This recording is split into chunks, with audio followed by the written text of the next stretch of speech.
Yeah, I was just hearing about seeing the desire for cause and effect. Oh, that's one. I feel the energy of it. I want it. Like, oh, how karma is the desire for cause and experience of cause and effect. That something causes someone else. That's what karma is. To play out guilt over a timeline. Oh, that's deep. I feel that in my back. There must be some their desire for karma. Yeah, experience of karma in the subconscious. Yes, the desire for cause and effect. Yes. Okay.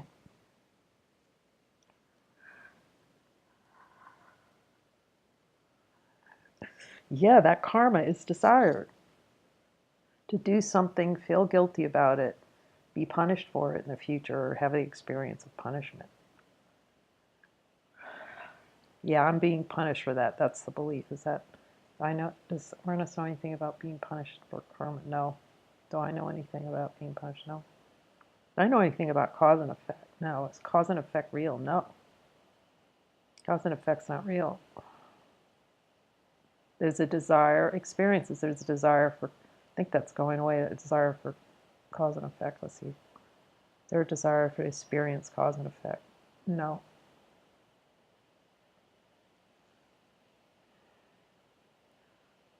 See, and if there's any desire for that experience, it's going to show up. That something's happening for objective experience. It's the slightest desire below the aware level of awareness. That will be the experience.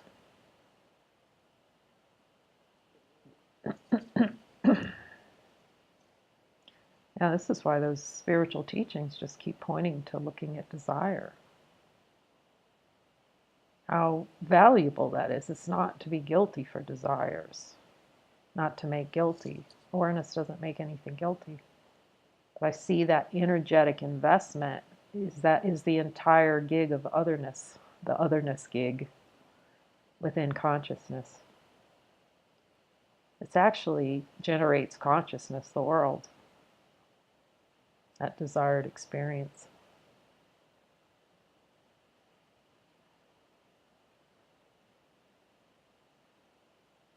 Yeah, the feeling of separation from God. The if then, this happens then, something causing something else.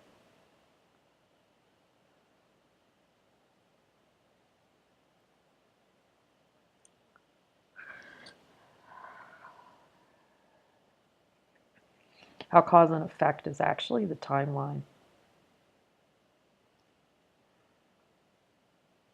To separate God from, they have the experience separate from God, the source, and then me, then a me, then an I. That's cause and effect. I is the cause and effect. Experience within unborn awareness.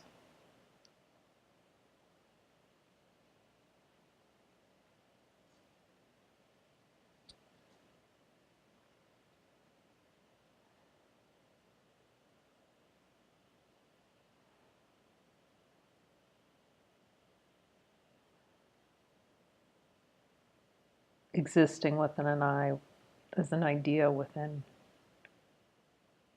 the self, within totality.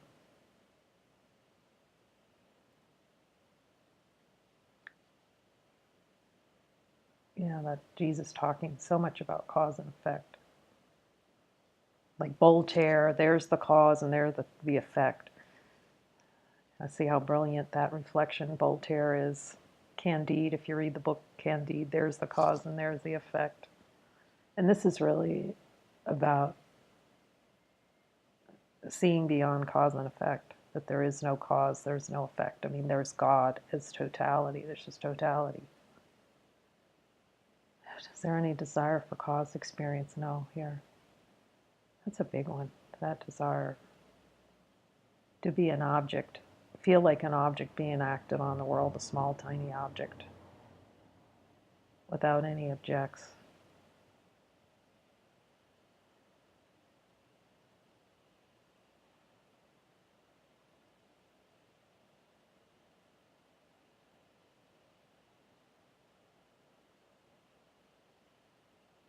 the desire for objective experience, to be an object in the world, acted on.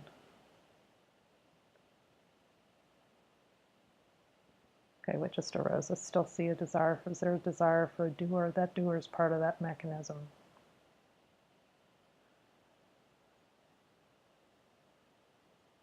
Of feeling like an object. And seeing the desire for that.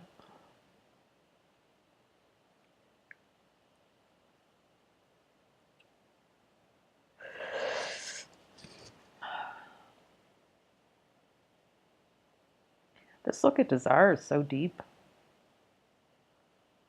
How everything's desired experience. You know, this has really come up about the Course in Miracles and non-dual teachings. All teachings point to this. What I really appreciate about Jesus is he's that symbol within the mind. The abject power of it, first of all.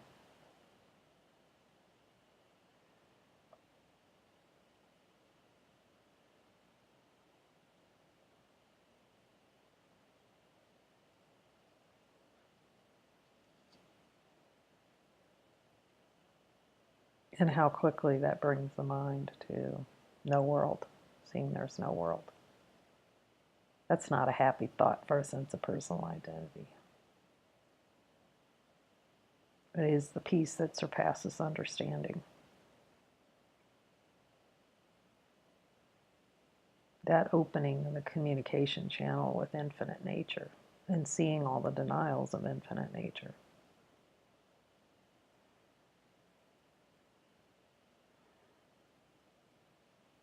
How the denials of God generate the experience of cause-effect being acted on by a world. And how impossible that is, being synonymous with God, with infinite nature.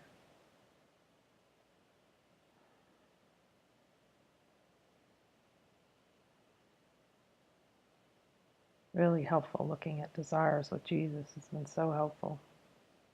It just collapsed. That's the collapse of time, the perception of cause and effect. Perception is cause and effect. Ununified perception is cause and effect. Unified perception itself, when perceptions are unified, just seeing that there's no cause and effect. There's sensation, not uncaused. It's the same, it's simultaneous. It's seeing the simultaneity in perception. It's a simultaneous perception of all that is. In completion, everything's felt as complete. Experience as completion.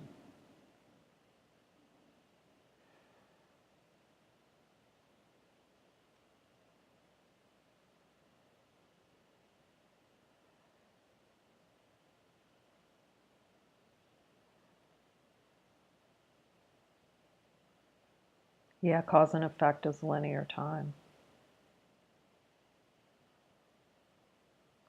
Is conceptual. Cause and effect is in the conceptual world, the world of concepts. The quantum world is beyond that, is the infinite field. Unknowing.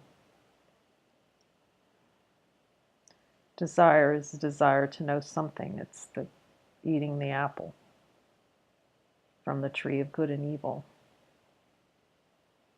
for the experience of otherness, for the experience of being cast, the experience, desired experience to be cast, for the experience to be cast out of the Garden of Eden, to have everything and feel like everything's not here all the time.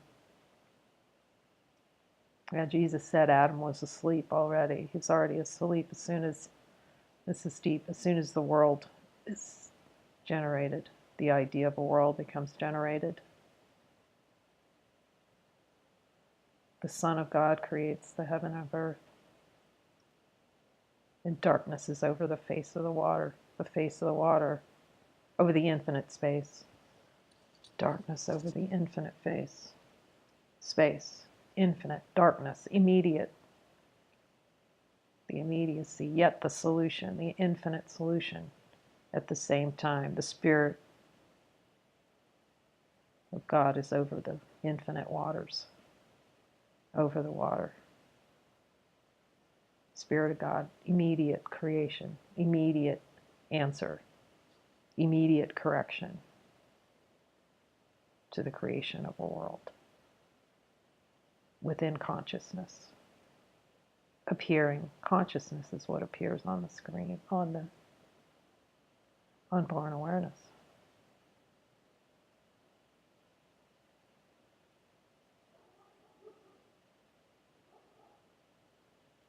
The only peace of mind is seeing that I'm not that.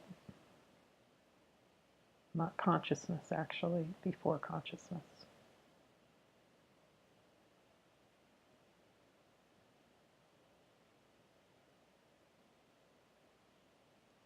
Consciousness is within, it's not separate from.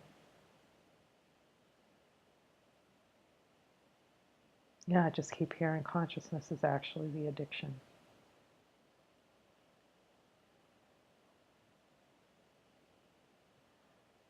That's really deep. That's probably not Sunday school conversations. Yet children get this, the innocence.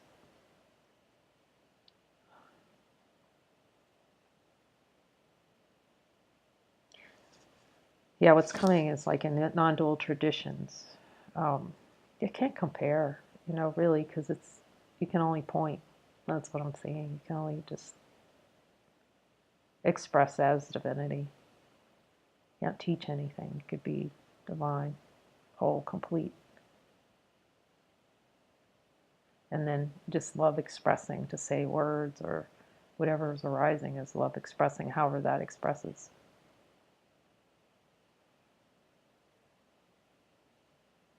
The purity and innocence of children. Like I was thinking of my niece when we were doing the headless way pointing experiments, which are really beautiful. Those are helpful. When you're pointing back toward yourself and then you see that there's no one looking out. There's not an object looking out. That's just a really helpful pointing. And an idea arises that there's an object because of the desire for it to be that way. That's humbling. It's a desire. And I asked her, what do you see? And she says, all is forgiven. Like the immediacy of that scene in innocence. That all is forgiven. Unborn awareness is before the creation of the world. Before the idea that the world exists.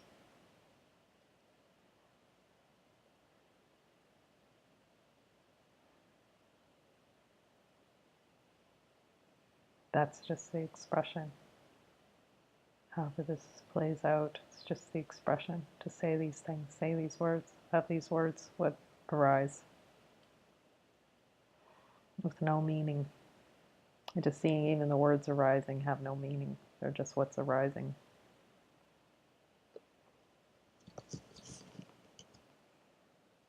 That's love.